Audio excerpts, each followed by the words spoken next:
I'm speaking to you today from Westerville, which is a suburb of Columbus, where I have been celebrating the Eucharist and confirming at St. Matthew's Church, which is a very good example of something that our presiding bishop often talks about, which is what he calls the Jesus movement, and which I translate as following Jesus into the neighborhood.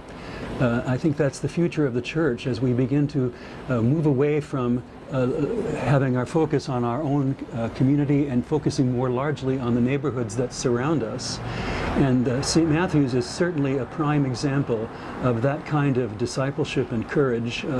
They lost their church some years ago and eventually ended up worshiping in a pub called the Old Bag of Nails, and renting a house just around the corner from there, which is where I am right now, sitting in the gazebo that's in front of it.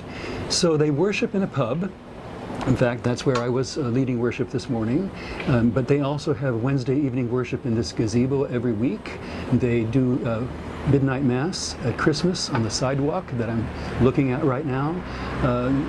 They considered Java Central, which is a coffee shop also around the corner, to be an extension of their office and their church. They open their space to teenagers all the time, keep a lot of kids out of trouble that way, and are really considered part of the community. And many people who would never consider themselves to be religious and certainly would not go to church now are beginning to consider that they are affiliated with this congregation and view this congregation as being here for them. In fact, even the city government is looking for ways to support them because they consider them to be such an important part of the revitalization of uptown Westerville.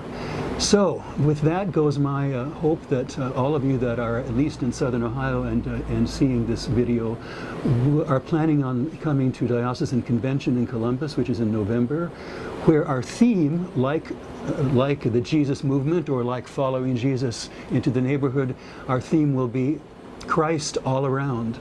And that's just another way of saying following Jesus into the neighborhood, because when we do that, we find Christ in all the strangers that we meet and in all the partnerships that we make. Bless you.